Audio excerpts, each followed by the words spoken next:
Hi and hello, welcome to the Technology Talks.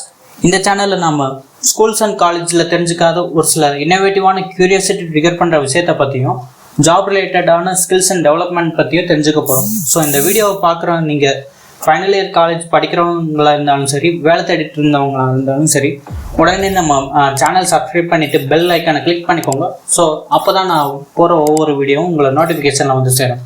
வாங்க வீடியோக்குள்ளே போகலாம். நம்ம இப்போ இருக்கிற மாடர்ன் வேர்ல்டில் நம்ம day to day life use பண்ணுற ஸ்மார்ட் வாட்ச்லேருந்து ரேடர் சிஸ்டம் வரைக்கும் டெக்னாலஜியில் அடைஞ்சிருக்கிற டெவலப்மெண்ட்டை வச்சு நம்ம எலக்ட்ரானிக்ஸில் எந்த அளவுக்கு எவால்வ் ஆகிருக்கோம் அப்படின்னு நம்ம சொல்ல முடியும். டெக்னாலஜி இந்த மாதிரி நம்ம எப்படி இந்த அளவுக்கு எவால்வ் ஆகிருக்கோம் அப்படின்னு நம்ம day to day life use பண்ணுற சின்ன சின்ன கன்சியூமர் எலக்ட்ரானிக்ஸ்லேருந்து டிஃபென்ஸ் செக்டாரில் யூஸ் பண்ணுற கம்யூனிகேஷன் டிவைஸாக இருக்கும், டெவலப்மெண்ட்லேருந்து ஃபைனல் ப்ராடக்டாக மேனுஃபேக்சர் ஆகி வர்ற வரைக்கும் எந்த மாதிரியான ப்ராசஸ் ஃபாலோ பண்ணுறாங்க அப்படின்னு நம்ம இந்த வீடியோவில் தெரிஞ்சுக்க போகிறோம். இதுக்கு பேர் தான் நம்ம ரிவர்ஸ் இன்ஜினியரிங்னு சொல்கிறோம். அதாவது ஒரு டிவைஸை டிசைன் பண்ணுறதுக்கு முன்னாடி அதை எப்படி பண்ணியிருக்காங்க அப்படின்னு ஸ்க்ராட்ச்லேருந்து அண்டர்ஸ்டாண்ட் பண்ணுறது தான் நம்ம ரிவர்ஸ் இன்ஜினியரிங்னு சொல்கிறோம். இதை தான் நம்ம இந்த வீடியோவில் டீட்டெயிலாக பார்க்க போகிறோம். ஸோ வாங்க வீடியோக்குள்ளே போகலாம்.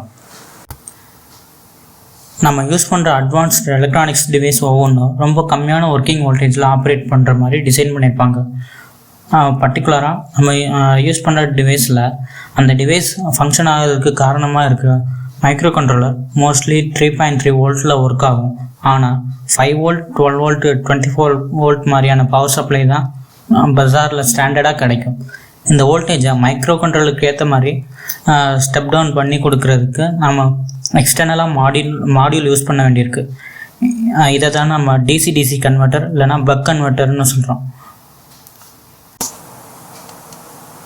உதாரணமாக LM2596 பக் கன்வெர்ட்டர் அப்படின்னு ஆன்லைனில் சர்ச் பண்ணுறேன்.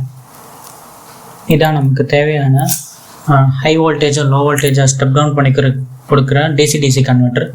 இதோட மினிமம் இன்புட் வோல்டேஜ் 3 வோல்ட்லேருந்து மேக்ஸிமம் 40 வோல்ட் வரைக்கும் கொடுக்கலாம். அவுட்புட் ரேஞ்ச் வந்து மினிமம் 1.5லேருந்து மேக்ஸிமம் 35 வோல்ட் வரைக்கும் கன்வெர்ட் பண்ணி கொடுக்கும்.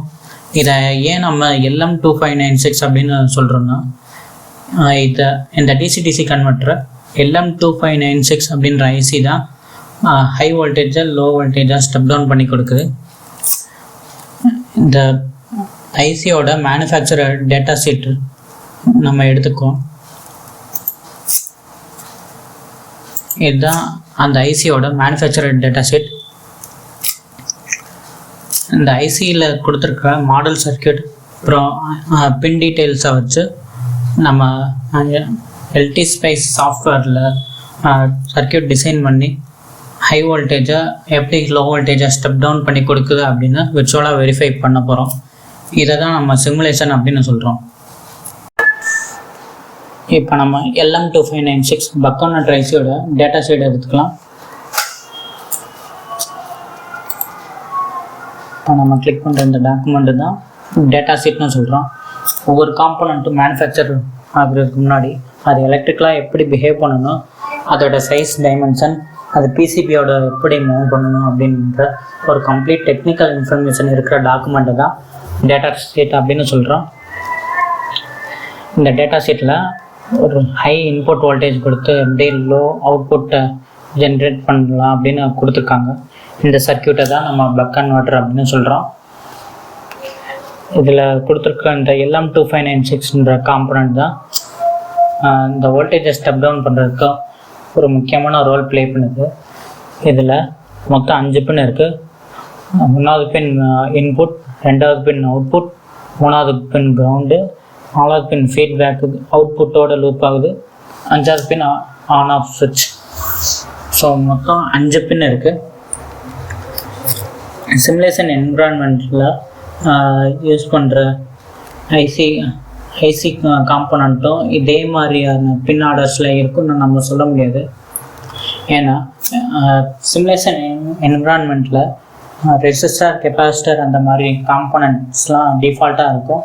இந்த மாதிரியான ஐசி, எம்சிஓ அந்த மாதிரி காம்போனண்ட் நாம் க்ரியேட் பண்ணி அது எப்படி ரன் ஆகணுன்ற ஒரு மாடல் ஃபைல் நம்ம மேனுஃபேக்சரர் பேஜ்லேருந்து டவுன்லோட் பண்ணி இன்சர்ட் பண்ணுற மாதிரி இருக்கும்.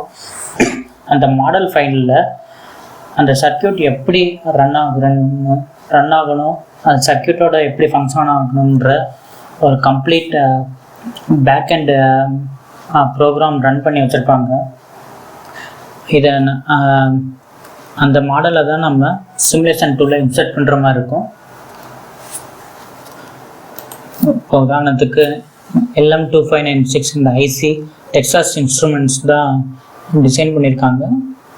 ஸோ அதனால நான் அந்த ஐசியோட பார்ட் நம்பர் போட்டு டெக்சாஸ் இன்ஸ்ட்ருமெண்ட்ஸ்னு சர்ச் பண்ணுறேன்.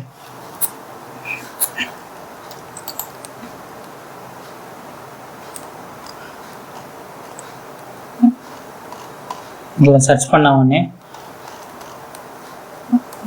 நமக்கு தேவையான இந்த LM2596 அந்த காம்பனண்டோட பேஜ் கிடச்சிருக்கு. இதில் டிசைன் அண்ட் டெவலப்மெண்ட் அப்படின்ற பேஜில் நம்ம போகணும். அதில் போனோன்னா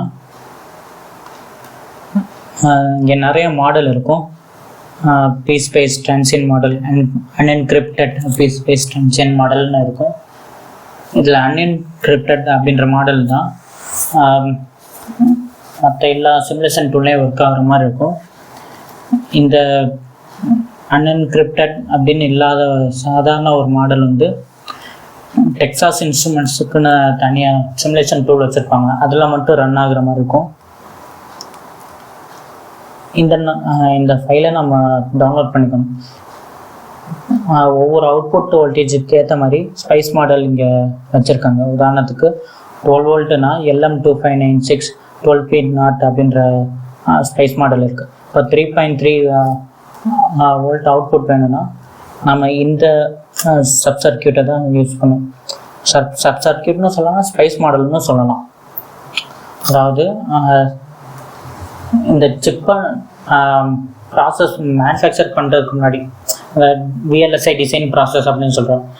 அதாவது சிப்பு மேனுஃபேக்சர் பண்ணுற ப்ராசஸ் தான் VLSI டிசைன் ப்ராசஸ்ன்னு சொல்கிறோம். அந்த ப்ராசஸில் பேக்கெண்டில் இந்த சிப்பு எப்படி ஃபங்க்ஷன் ஆகணும்னு ஒரு லெங்க்தி கோடு எழுதியிருப்பாங்க. இப்போ நான் டவுன்லோட் பண்ணி வச்சுருக்கேன். இந்த மாடலை நோட் பேடில் ஓப்பன் பண்ணுங்க. பேக்கெண்டில் நிறைய லெங்க்தியான கோடு இருக்கும். ஓப்பன் பண்ணி காட்டுறேன்.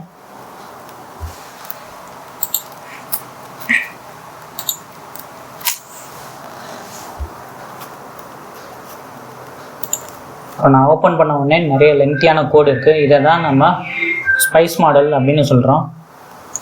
இதில் நம்ம ஓப்பன் பண்ண உடனே அந்த ஸ்பைஸ் மாடலோட பேர் கொடுத்து அதோட பின் ஆர்டர்ஸை அப்படியே வரிசையாக மென்ஷன் பண்ணியிருக்காங்க. ஆனால் இதில் கொடுத்துருக்குற பின் ஆர்டர்ஸ் டேட்டா ஷீட்டோட கம்பேர் பண்ணும்போது கம்ப்ளீட்டாக டிஃப்ரெண்ட்டாக இருக்கும்.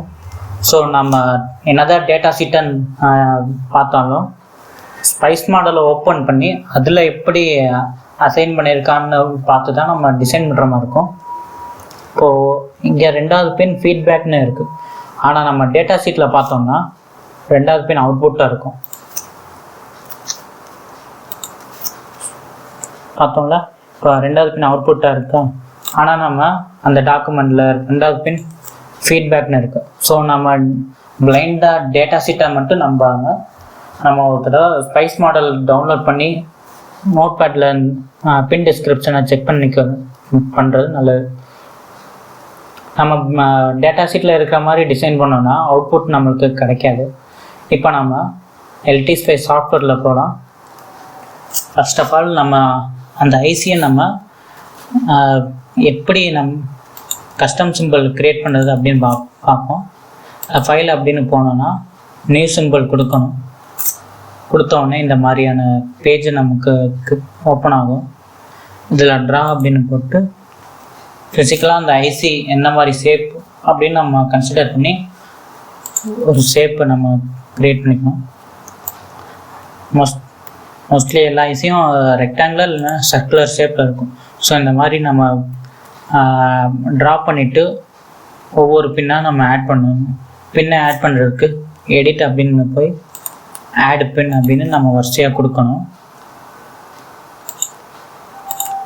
இந்த மாதிரி கொடுக்கணும் வரிசையாக. இதை நான் ஆல்ரெடி க்ரியேட் பண்ணி வச்சுருக்கேன். ஜஸ்ட் உங்கள் அண்டர்ஸ்டாண்டிங்காக நான் உங்களுக்கு காட்டுறேன். இப்போ ரெக்டாங்குலராக ஒரு ஷேப் க்ரியேட் பண்ணியாச்சு, பின்னும் நம்ம கொடுத்தாச்சு. இதை கனெக்ட் பண்ணுற மாதிரி ஒரு லைன் வரையணும். அவ்வளோதான். இதே மாதிரி 5 பின் இருக்குன்னா 5 பின்னுக்கும் இதே மாதிரி நம்ம பண்ணணும். இதை நான் அப்படியே க்ரியேட் பண்ணி வச்சுருக்கேன். ஸோ நம்ம ஸ்ட்ரைட்டாக டிசைனுக்குள்ளே போயிடலாம். கண்ட்ரோல் நியூ கொடுத்து நியூ ஸ்கீமேட்டிக்கை டிசைன் பண்ணலாம். இல்லை LM2596 அப்படின்னு சர்ச் பண்ணும்போது ஒரு ரிசல்ட் கிடைக்கும். இதுதான் நான் டிசைன் பண்ண இந்த காம்பனண்ட். ப்ளேஸ் பண்ணிக்கலாம். அப்படியே இந்த டேட்டா ஷீட்டில் கொடுத்துருக்குற இந்த சர்க்கியூட்டை பார்த்து அப்படியே இங்கே நம்ம ரெப்ளிகேட் பண்ணுறோம். இங்கே 5 வோல்ட் கொடுத்துருக்காங்க. ஆனால் நம்மளோட எய்ம் 3.3 ஜென்ரேட் பண்ணுறது தான். ஏன்னா நம்ம 3.3யோட மாடல் தான் டவுன்லோட் பண்ணியிருக்கோம்.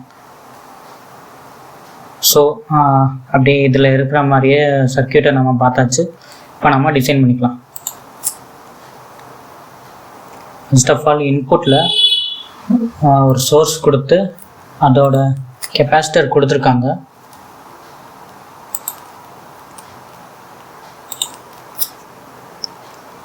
ஏன் வோல்டேஜ் சோர்ஸோட கெப்பாசிட்டர் கொடுத்துருக்காங்க அப்படின்னா, நம்ம டைரெக்டாக வோல்டேஜ் சோர்ஸை அப்படியே ஐசிக்கு கொடுக்க முடியாது. கொடுத்தோம்னா அன்ஈவன் ஃப்ளோ ஆகும் வோல்டேஜ். அதை ஸ்டெபிலைஸ் பண்ணி கொடுக்கறதுனால தான் நம்ம கெப்பாசிட்டரை ஆட் பண்ணியிருக்கோம். நம்ம டிசைன் பண்ணும்போது ஒவ்வொரு காம்பனண்ட்டும் ஏன் எதனால் கொடுக்கும் அப்படின்னு நம்ம அண்டர்ஸ்டாண்ட் பண்ணிக்கிறது நல்லது. ஸோ அதனால தான் நம்ம சின்ன சின்ன டிசைன் அண்டர்ஸ்டாண்ட் பண்ணிக்கிறது மூலமாக பெரிய டிசைனாக ஈஸியாக நம்ம கிரியேட் பண்ண முடியும். இப்போ இதை இன்புட்டோட கொடுக்கலாம்.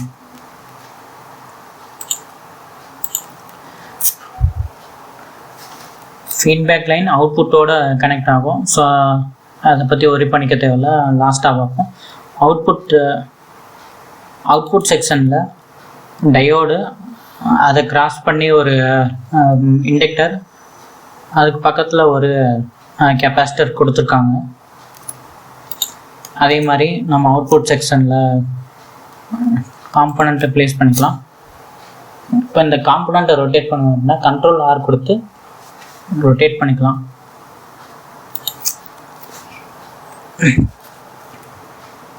இப்போ அதுக்கப்புறம் இண்டக்டர் நம்ம சூஸ் பண்ணணும்.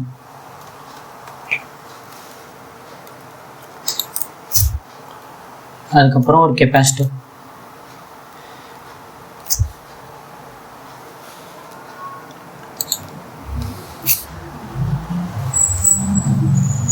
ஸோ ஓகே, இப்போ இந்த இடத்துல ஏன் டயோடு நம்ம யூஸ் பண்ணுறோம் அப்படின்னா, இது வந்து நம்ம ரேப்பிடாக ஸ்விட்ச் ஆன் ஆஃப் பண்ணும்போது கரண்ட்டோட பாத்து ஃபார்வர்ட் ரிவர்ஸ் அப்படின்னு நம்ம வந்து ஒவ்வொரு தடையும் நம்ம மேனுவலாக மாற்ற முடியாது. ஸோ அதனால தான் இங்கே டயோடு யூஸ் பண்ணுறோம். அதாவது இந்த டயோடு வந்து சோர்ஸ் ஆனில் இருக்கும்போது ஃபார்வர்ட் பயாஸாகவும் ஆஃபில் இருக்கும்போது ரிவர்ஸ் பயாஸாகவும் ஆட் பண்ணும். இதனால தான் இங்கே டயோடு யூஸ் பண்ணியிருக்கோம். அதே மாதிரி இங்கே இண்டக்டர் எதுக்கு யூஸ் பண்ணியிருக்காங்க அப்படின்னா, கரண்ட்டை ஃபில்டர் பண்ணி கொடுக்கும். வோல்டேஜை ஃபில்டர் பண்ணி கொடுக்கறதுக்கு கெப்பாசிட்டர் யூஸ் பண்ணுறோம். கரண்ட்டை ஃபில்டர் பண்ணுறதுக்கு இங்கே இண்டக்டர். இதனால தான் இங்கே இண்டக்டர் யூஸ் பண்ணுறோம். அதே மாதிரி அவுட்புட்டில் ஒரு கெப்பாசிட்டர், ஒரு ஸ்மூத்தான அவுட்புட்டை கிடைக்கிறதுக்கு தான் இண்டக்டர், அது பக்கத்தில் ஒரு கெப்பாசிட்டர் நம்ம ப்ளேஸ் பண்ணியிருக்கோம். இந்த மாதிரி சின்ன சின்ன டிசைனை அண்டர்ஸ்டாண்ட் பண்ணிக்கிறது ரொம்ப நல்லது. நம்ம பெரிய டிசைன் பண்ணும்போது அது ஃப்யூச்சரில் யூஸ் ஆகும். இப்போ நம்ம ஒவ்வொரு காம்பனண்ட்டையும் அப்படியே கனெக்ட் பண்ணிக்க வேண்டியதான்.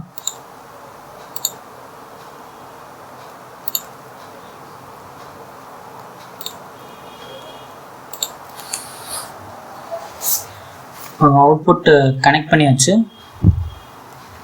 அவ்வளோதான். மற்றபடி ஒன்றும் மேஜரான காம்பனண்ட் ஆட் பண்ணுற மாதிரி இல்லை.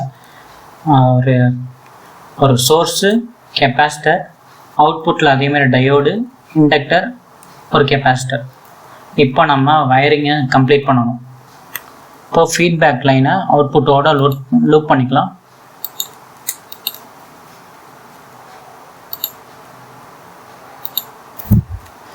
இப்போ கிரவுண்டோட கனெக்ட் பண்ணிக்கலாம்.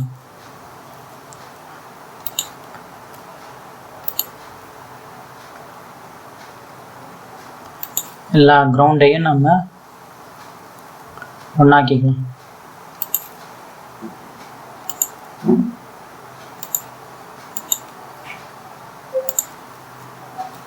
இந்த ஆன் ஆஃப் இதையும் நம்ம கிரவுண்டோட கனெக்ட் பண்ணணும்.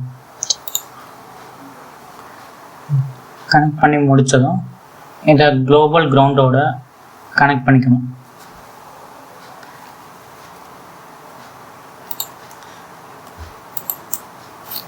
இதுதான் 0 வோல்ட், அதாவது கிரவுண்ட் அப்படின்னு ரெஃபர் பண்ணுறக்கூடிய சிம்பிள். இந்த சிம்பிளை கிரவுண்டோட கனெக்ட் பண்ணிக்கணும். அவ்வளோதான், சர்க்கியூட்டை முடிச்சிட்டோம். இப்போது இந்தந்த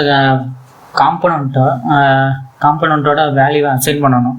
இப்போ இன்புட் சோர்ஸை நம்ம ஒரு 24 வோல்ட் அப்படின்னு நம்ம அசைன் பண்ணிக்கலாம்.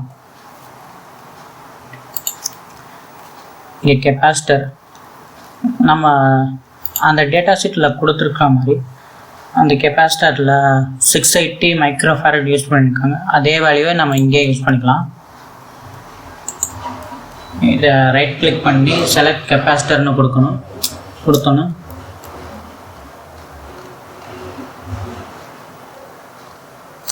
$680 மைக்ரோஃபாரட் இதை கிளிக் கொடுங்க. அதே மாதிரி இந்த டயோடை நம்ம செலக்ட் பண்ணணும். ஆனால் அந்த டேட்டா ஷீட்டில் கொடுத்துருக்க அதே டயோடு இங்கே இல்லை. இங்கே 1N5824 அப்படின்னு கொடுத்துருக்காங்க. இதில் டிசி ரிவர்ஸ் கரண்ட், அதாவது இந்த பார்ட் நம்பரை போட்டு நீங்கள் டிஸ்ட்ரிபியூட்டர் பேஜில் சர்ச் பண்ணிங்கன்னா அதோட டெக்னிக்கல் இன்ஃபர்மேஷன் கொடுத்துப்பாங்க. இப்போ உதாரணத்துக்கு டிஜிக்கி தான் குளோபலாக எலக்ட்ரானிக் காம்பனன்ட்ஸோட டிஸ்ட்ரிபியூட்டர். நான் போய் சர்ச் பண்ணிக்கிறேன்.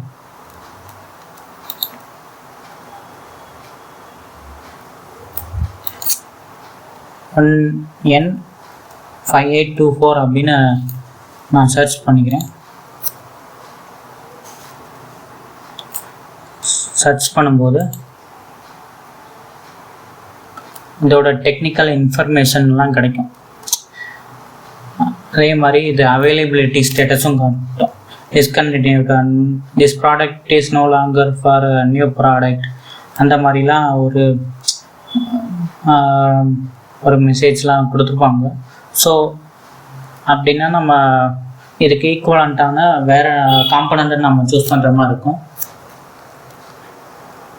ஸோ அந்த காம்பனண்ட் என்னென்னு நான் ஆல்ரெடி கண்டுபிடிச்சிருக்கேன். இந்த காம்பனண்ட் தான் கரெக்டாக சூட்டபுளாக இருக்கும். இங்கே வோல்டேஜ் பிரேக் டவுன் வந்து 30 இருந்துச்சு, இங்கே 40 வோல்ட். ஸோ இது பர்ஃபெக்ட் சாய்ஸாக எடுத்துக்கலாம். ஓகே கொடுத்துருவோம். இந்த லெட்டர்ஸை மூவ் பண்ணுறதுக்கு எம் அப்படின்னு எம் கீயை ப்ரெஸ் பண்ணிவிட்டு கொஞ்சம் மவுஸை அப்படி அட்ஜஸ்ட் பண்ணிக்கலாம். அப்புறம் இண்டக்டரோட வேல்யூவை நம்ம சூஸ் பண்ணணும்.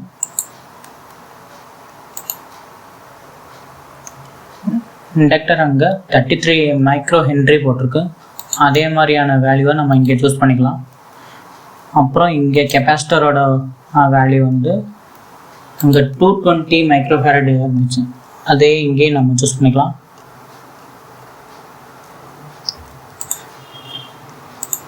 அவ்வளோதான், மற்ற காம்பனண்ட்டுக்குரிய வேல்யூலாம் நம்ம அசைன் பண்ணியாச்சு. இப்போ ஐசிக்கு நம்ம சப்சர்க்யூட்டை இன்சர்ட் பண்ணணும். ஐசி அந்த சிம்பிளுக்கு ரைட் கிளிக் பண்ணி ப்ரிஃபிக்ஸ்ன்ற இடத்துல எக்ஸ்ன்னு கொடுத்து ஸ்பைஸ் மாடலில் நம்ம எந்த மாடலை யூஸ் பண்ணுறோமோ அந்த மாடலோட நேமை டைப் பண்ணிக்கலாம். LM2596 3P3 trans இதுதான் இந்த ஸ்பைஸ் மாடலோட நேம்.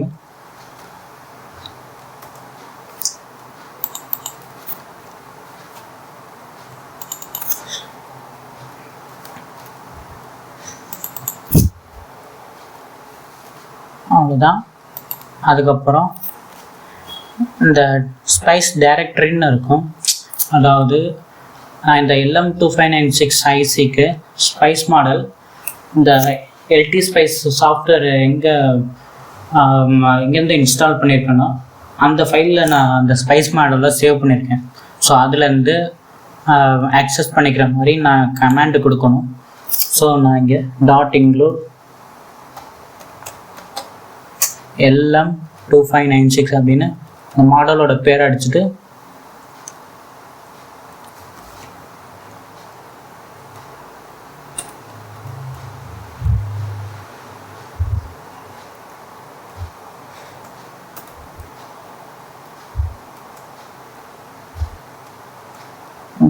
.lib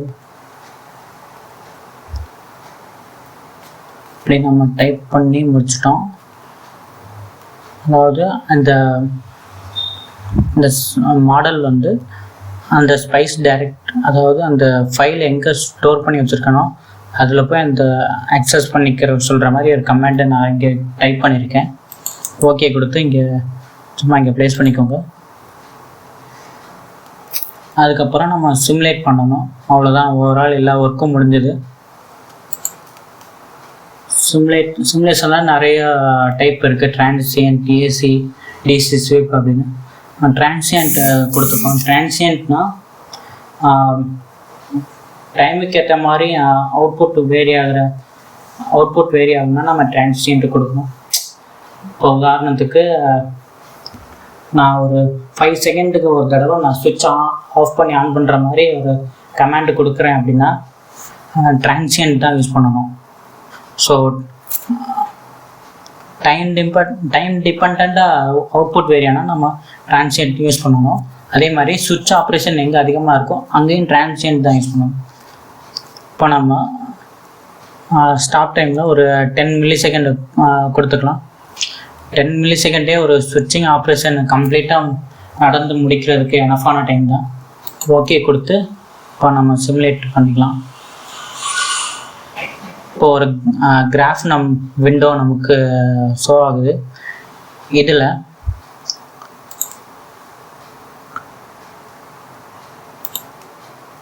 நம்ம அவுட்புட் நோடில் கிளிக் பண்ணுறது மூலமாக இங்கே கிராஃப் அப்படியே ஃப்ளாட் ஆகும். அதுக்கு முன்னாடி நம்ம அவுட்புட் நோடில் லோட் ரெசிஸ்டர் சேர்க்கணும்.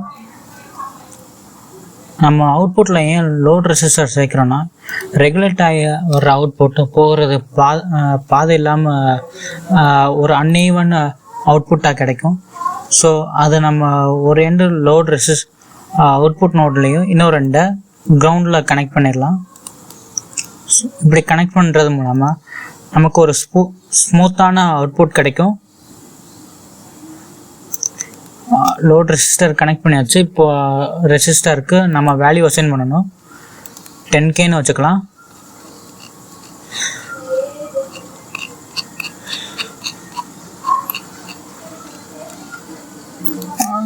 அவ்வளோதான், லோட் ரெசிஸ்டரை நம்ம செட் பண்ணியாச்சு. இப்போ நம்ம சிமுலேஷனை ரன் பண்ணலாம். ஆல்ரெடி ஒரு சிமுலேஷன் ரன் ஆகிட்டு இருந்துச்சு.